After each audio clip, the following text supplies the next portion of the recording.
क्योंकि बहू झूठ नहीं बोलती। सुधा और राकेश के 3 बेटे थे। शादी के बाद तीनों माँ बाप से दूर रहते और सिर्फ त्योहारों में आते।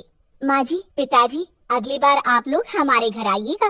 अरे नहीं बहू, सब यही आ जाते हैं तो घर खिला खिला लगता है। हाँ बहू, तू हमेशा बुलाती है तो जरूर आएंगे तेरे पास भी। हाँ हाँ, दीदी का घर बड़ा जो है, सब कुछ अपनी शादी के बाद दीदी को ही तो दे दिया था। हमें भी दिया होता तो हम भी बड़ा घर लेते।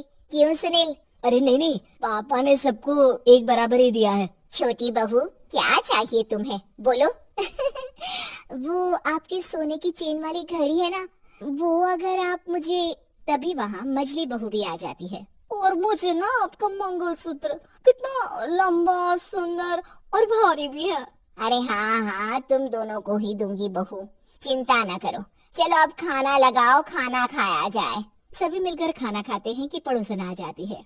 अरे सुधा बहन, थोड़ी चीनी तो देना, घर में शक्कर नहीं है और मेहमान सर पर बैठे हैं। अरे छोटी बहू, चाची को शक्कर तो दे दो। अरे मछली दीदी, आप दे दीजिए ना, मैं यहाँ कम आती हूँ तो मुझे पता ही नहीं है कि सासू माँ सारी चीजें कहाँ रखती है। और तुम मैं कौन सा यहाँ रोज शक्कर फाँकने के लिए आती हूँ, मुझे भी नहीं है पता। तभी बड़ी बहू हाथ में चीनी की कटोरी लेकर आती है। चाची, शक्कर आप लोगों का बड़ा सहारा है माँ जी और पिताजी को, वरना हम लोग तो यहाँ रहते ही नहीं। आप जैसे पड़ोसी हैं तो हम निश्चिंत हैं। और जीते रहे बहू, आप तो ये घर पड़ोस कम परिवार ज्यादा लगता है। सुधा अपनी बड़ी बहू को देखकर बहुत खुश रहा करती थी। वो उससे अक्सर घंटों बात भी किया करती, लेकिन दोनों दूसरी बहुओं का भी वो समझती थी कि शायद छूटी है, वक्त आने पर संभल जाएंगी। समय आ जाता है जब सभी को वापस जाना होता है।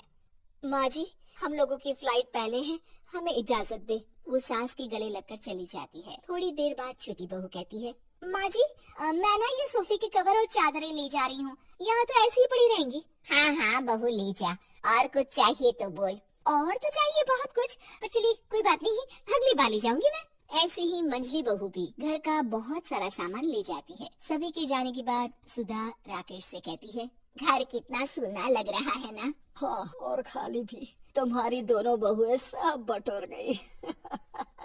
अरे ठीक है ना, हम दोनों ही तो हैं, कितना सामान लगेगा, फिर उन लोगों की नई गृहस्थी, इतना मत सोचा करे। समय बीतता है। ऐसे ही हर साल त्योहारों में सुधा और राकेश के बच्चों की बहू आते और जाते वक्त ढेर सारा सामान पैक कर कर ले जाती। लेकिन कुछ ही सालों में सुधा का देहांत हो जाता है। पिताजी, आप यहाँ अकेले क्या करेंगे, हम लोगों के साथ चलिए। अरे नहीं बहू, इस घर में सुधा की यादें हैं, मैं उसे नहीं छोड़ सकता हूँ। अब तुम लोगों की माँ नहीं रही। देख लो, वैसे तो मैंने उसके जीते जी सब कुछ दे दिया है, लेकिन कुछ उसका पर्सनल कीमती सामान था जो ये है, ले लो। सामान में होती है एक घड़ी और एक मंगलसूत्र। माँ जी ने कहा था कि वो ये घड़ी मुझे देंगी। हाँ हाँ पिताजी, माँ ने सबके सामने ये घड़ी सरिता को देने के लिए कहा था। उठा लो सरिता माँ की घड़ी। अब क्या था, छोटी बहू फट से घड़ी उठा लेती है। और पिताजी, ये मंगलसूत्र तो माँ ने मुझे ही देने को कहा था, याद है ना? वो सभी की ओर इशारा करती है। तू भी ले ले ये हार बेटा, कोई बात नहीं। मंजली फटाक से हार उठा लेती है।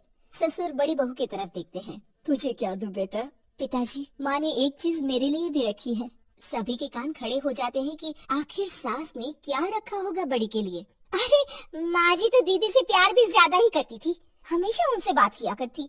जरूर कोई बड़ी और अपनी प्रिय चीज दी होगी दीदी को। और देख लेते हैं ना, वरना तो हम भी बराबर का बंटवारा करेंगे। हाँ, कर लेना बंटवारा। लेकिन बड़ी बहू बताओ तो, सुधा ने क्या रखा है तुम्हारे लिए?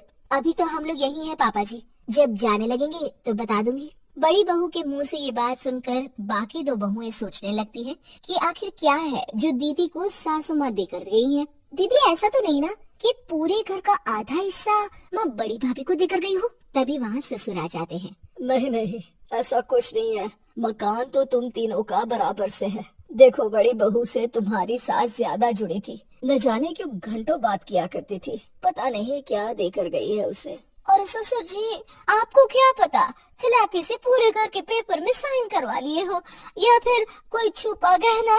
आखिर मकान पूरा तो आपने सासू माँ के नाम ही कर रखा था ना। अब घर में ये सस्पेंस बन जाता है कि आखिर बड़ी बहू क्या लेकर जाएगी। फिर वो दिन भी आ जाता है जब बड़ी बहू के जाने का समय हो जाता है। बेटा, परसों तुम चली जाओगी, बताया नहीं, माँ ने तुम्हें क्या दिया? घड़ी और हार जो बेशकीमती था और तुम्हारी सास को सबसे ज्यादा प्रिय था, उसका तो बंटवारा भी हो चुका है। अब तुम्हारी बारी। हाँ पिताजी, आज मैं ये बात बताने ही वाली थी। माँ ने मुझे उससे भी बेशकीमती चीज दी है और वो है आप। आपसे अधिक प्रिय उन्हें कुछ नहीं था। माँ चाहती थी कि आप मेरे साथ रहें। चलिए पिताजी।